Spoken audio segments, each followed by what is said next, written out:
Jean de Bonny de l'évolution de la mode ou de la vogue du recours à certaines connaissances plus ou moins officielles dans le milieu du recrutement. C'est-à-dire que d'abord, moi qui viens du monde des ressources humaines, puisque j'ai travaillé dans les ressources humaines de Bouygues, mais avant j'étais aussi dans un cabinet d'outplacement. Donc je reclassais des gens licenciés, donc j'étais en relation avec beaucoup de DRH. Donc vous disiez que le DRH avait changé de nom et même de recrutement au niveau des gens qui faisaient le DRH. D'ailleurs, le nom du DRH avant c'était le chef du personnel. Donc il y avait la notion de chef. Et donc il avait du pouvoir sur le personnel parce que souvent les chefs du personnel étaient des anciens militaires. Voilà, c'est ça. Donc ils avaient la rigidité de l'armée et le côté autorité. Et c'était ce que souhaitait l'entreprise en fait. Et l'entreprise avait besoin de ça parce que l'entreprise déléguait finalement au chef du personnel une forme d'autorité sur les ressources humaines. Ouais, et puis il y a eu un glissement sémantique où le chef du personnel est devenu le directeur des ressources humaines et à ce moment-là, il est même devenu par la suite le directeur du développement des ressources humaines. Et on considérait que les ressources humaines étaient non pas quelque chose à gérer, mais quelque chose à développer. Oui. Et donc se sont engouffrés Voilà. là-dedans, Oui. à partir des années 80-90, des pratiques qui étaient un peu hors normes, De Brest, etc. avec l'astrologie, avec toutes oui, sortes j'ai bien connu ce moment-là qui a basculé un petit peu. Il y a des livres qui ont été écrits contre ça.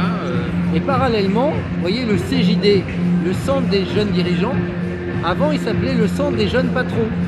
Oui. Donc vous voyez, il y a une évolution aussi. Oui. Maintenant on ne parle plus des patrons, on parle des dirigeants. Oui. Et on ne parle plus des chefs du personnel, on parle des DRH. Oui. Donc effectivement, il y a eu un mouvement du balancier vraiment vers l'ouverture, vers toutes sortes de pratiques, qui a jeté la suspicion. Oui. Parce qu'à un moment donné, les gens se sont dit « Ouh là là, mais les sectes profitent de cette ouverture pour rentrer dans les entreprises ». Et on s'est aperçu que la secte Moon et que d'autres sectes avaient profité de la vague du développement des ressources humaines pour s'immiscer dans l'entreprise. Oui, oui. Et il y a eu une réticence et le balancier est revenu vers quelque chose d'un peu moins irrationnel. On est passé du recrutement à la validation. Voilà, exactement. Et puis vous avez également le fait que les 30 glorieuses permettaient toutes les pratiques. Oui.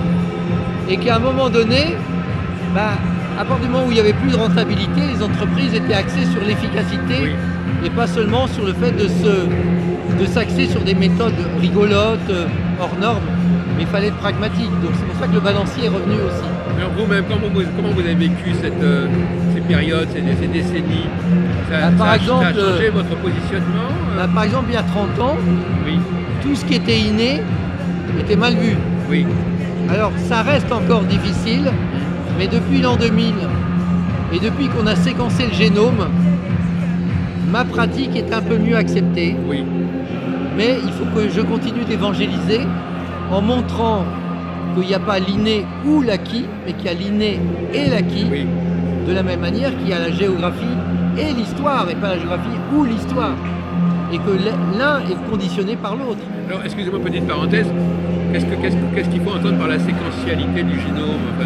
Quand on a séquencé le génome, on a analysé tout ce qui pourrait, dans le génome, permettre de comprendre quelles étaient les sources des malformations, des problèmes génétiques, etc. Donc on commence à attribuer à certaines séquences du génome certains problèmes. Le problème de l'autisme, vous disiez que ça avait basculé aussi vers... Ça a été une voie de recherche, mais parfois il y a même eu des dérives où on cherchait dans le séquençage du génome l'homosexualité, par exemple. Oui, qui est une manière de déculpabiliser les homosexuels en disant ils y sont pour rien, c'est génétique. Bon. Mais c'est pour ça que je vous disais tout à l'heure que beaucoup de femmes sont culturellement tentées d'expliquer les choses par la culture, par l'environnement, par le genre, etc. Et donc par conséquent, c'est un peu contradictoire avec ce que vous disiez, d'accord, mais elles sont méfiantes à l'égard de ce qui est inné. C'est normal puisqu'elles ont une âme d'éducatrice. Oui, mais parce qu'elles se disent que ça va se retourner contre elles quelque part. Non, c'est parce qu'elles veulent comme elles veulent éduquer leurs enfants et qu'elles veulent que leurs enfants Oui, voilà. soient Voilà. le fruit de ce qu'elles ont Elles fait. veulent faire table rase, c'est ça le grand problème. Et donc, C'est souvent, elles veulent partir sur une... Comme ça, il n'y a rien, et donc on peut... Et c'est le côté éducateur un peu excessif Absolument. qui fait que on préfère avoir des gens qui sont rien et à qui on doit tout apprendre.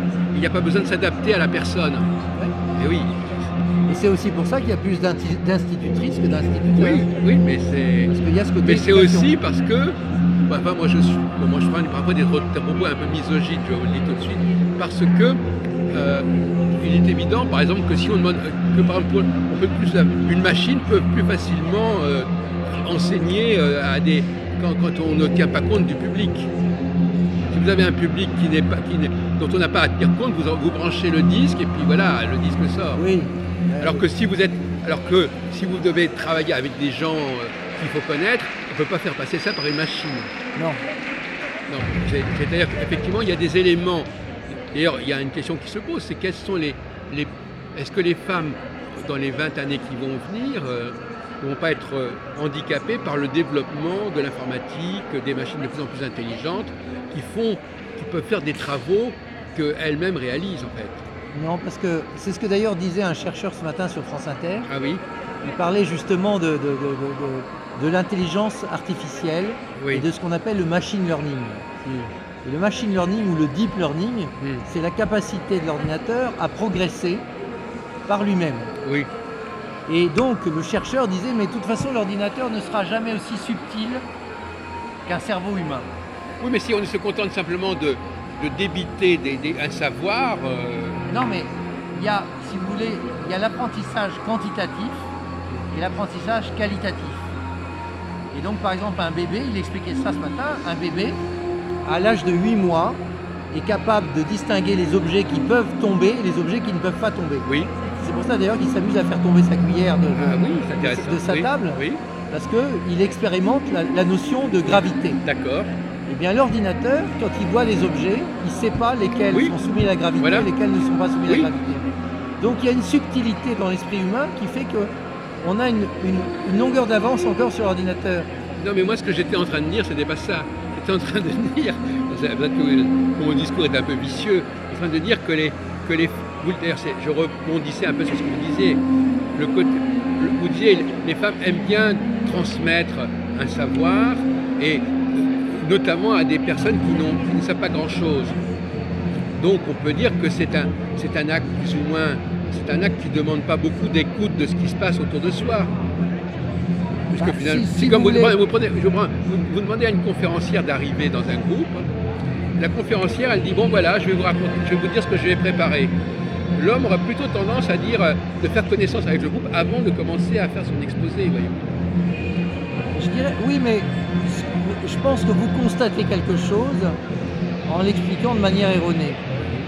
C'est-à-dire qu'en fait, c'est ce que je disais tout à l'heure, par la notion de légitimité, comme la femme a moins confiance en elle, du coup, en établissant le contact avec les gens, elle se fragilise. Oui.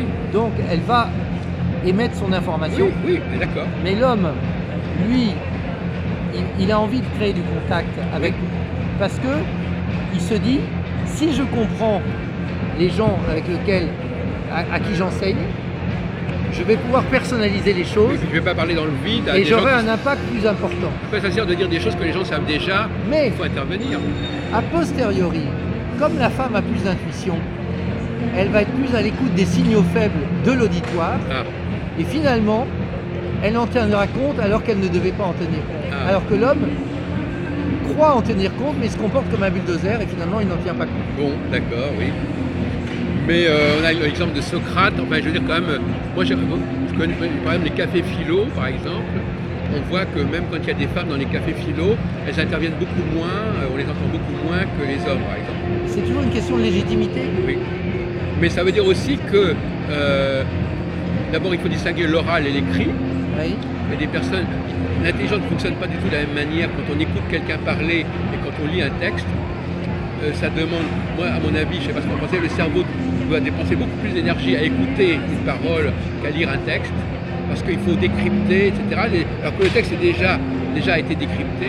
Donc, oui, parce que finalement, regardez, quand vous me parlez, surtout en français où on ne distingue pas vraiment bien les mots, il faut que vous disiez mais qu'est-ce qu'il est en train de dire, etc. Bon, quand c'est écrit, vous voyez bien que voilà. Bon, donc effectivement, ça dépend, parce que si c'est énoncé avec une diction et un air et un ton qui rend le texte encore plus vivant, parfois c'est plus clair que ce qui est écrit. Parce que par exemple, je vous ai demandé si vous aviez des vidéos, mais vous écrivez aussi, vous avez ce livre. Enfin, mais est-ce que vous avez remarqué que les gens réagissent parfois plus facilement à quelque chose que vous avez écrit que quelque chose que vous avez dit sur une vidéo, par exemple? C'est vrai que... Parce que la capacité d'attention, de concentration et surtout de retenir, etc. n'est pas la même. Et les gens sont souvent beaucoup plus à même de vous critiquer sur un article en disant vous avez écrit ceci que d'avoir fait attention exactement à ce que vous disiez quand vous avez pris la parole. Et je dirais que ça dépend si les gens sont visuels ou auditifs, et là on retombe sur la PNL. Ah, on n'a pas parlé de la PNL. Et effectivement, la biotypologie complète les autres approches. D'accord. Mais c'est sûr que par exemple, le cerveau droit est plutôt visuel, le cerveau gauche est plutôt auditif. Bon, très bien, oui. Bon. Et je dis sous ça